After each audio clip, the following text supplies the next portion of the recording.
Nah, ngomongin soal makanan nih ya, kamu tipikal orang yang pengen praktis terus suka manasin makanan berulang-ulang nggak sih? Iya, kadang-kadang. Karena sekarang ada microwave ya kan, jadi gampang manasinya. Terus misalnya ya kita ada kompor, ada wajan, ada panci, ya udah tinggal panasin atau misalnya di air fryer lagi gitu. Iya, jadi kan juga lebih praktis, nggak usah masak lagi ya. Iya. Nah, ini tuh salah satu kebiasaan masyarakat kita setiap hari nih, yaitu memanaskan ulang masakan. Padahal nih ya, manasin masakan itu nggak bagus loh efeknya. Nggak cuma menurunkan nutrisi, tapi lebih jauh lagi ini bisa bikin makanan memunculkan racun yang datang dari perubahan strukturnya karena panas. Wah, aku baru tahu nih. Ini mendingan kita pelajari barang-barang nih. Mana makanan yang kalau dipanaskan sekali masih boleh, mana makanan yang sebaiknya sama sekali nggak boleh dipanaskan. Artinya sekali kita masak ya udah langsung dimakan Harus habis gitu. dihabisin, betul. Ya, kita coba lihat liputannya berikut ini.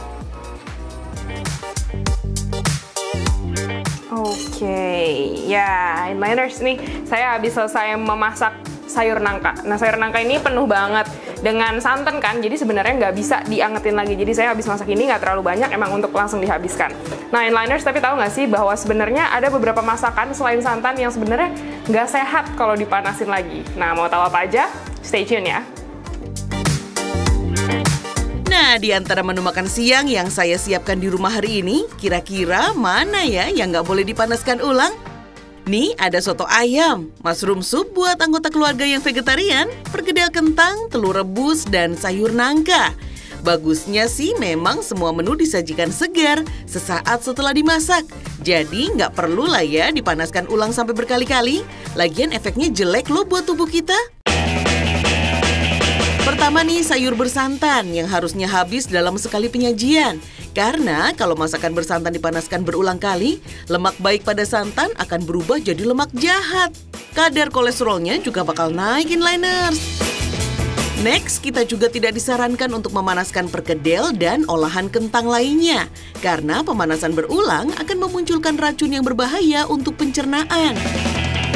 Lanjut nih, telur juga harus langsung habis. Karena kalau telur dipanaskan berulang kali, kandungan proteinnya akan rusak. Jamur juga sama, inliners, harus habis sesegera mungkin. Kandungan protein dan mineral jamur cukup tinggi. Nah, kalau dipanaskan berulang kali, strukturnya akan hancur dan bisa bikin keracunan.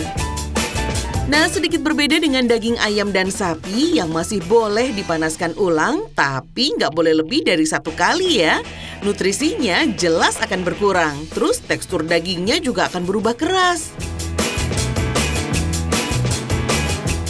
Selain menu makan siang saya tadi, ada beberapa bahan yang juga bahaya nih kalau misalkan sudah diolah lalu dipanaskan lagi. Contohnya bayam dan lobak. Nih kalau bayam, inliners mungkin sudah banyak yang tahu ya. Ini tuh bahaya kalau dipanaskan lagi karena bisa memicu sel kanker.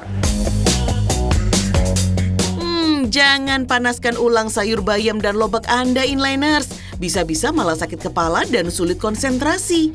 Lagian, lobak dan bayam mengandung nitrat yang tinggi, yang kalau dipanaskan akan berubah menjadi bahan karsinogenik alias pemicu kanker. Nah, besok-besok udah deh lupakan memanaskan makanan, inliners. Mendingan kita makan masakan yang benar-benar segar aja, biar kita makin sehat. Gimana? Setuju kan? Wah, ini baru tahu banget nih, ternyata beberapa makanan yang kelihatannya sehat kalau dipanaskan justru malah beracun, tadi lobak dan juga bayam. Dan itu kemudian makanan bersantan nih, kalau misalnya kita biasa beli makanan Padang, kita sampai rumah kita panasin ternyata nggak baik, ya kan? Iya, itu selain merusak nutrisi, ternyata tadi juga bisa bikin kolesterolnya jadi nambah tinggi. Betul, Wah, karena santannya banget. jadi dari santan baik jadi santan jahat kalau misalnya dipanaskan. Jadi mending ya udah kita masak aja sesuai dengan porsi kita, ya kan? Kita habisin sekali makan. Kalau misalnya kita beli, ya udahlah. Kalaupun misalnya sampai di rumah, ya udah kita makan apa adanya tanpa dipanasin lagi, karena kita nggak tahu nanti konsekuensinya apa. Benar, ingat ya beberapa bahan makanan itu tidak boleh dipanaskan berulang-ulang karena beracun, bisa bikin beracun.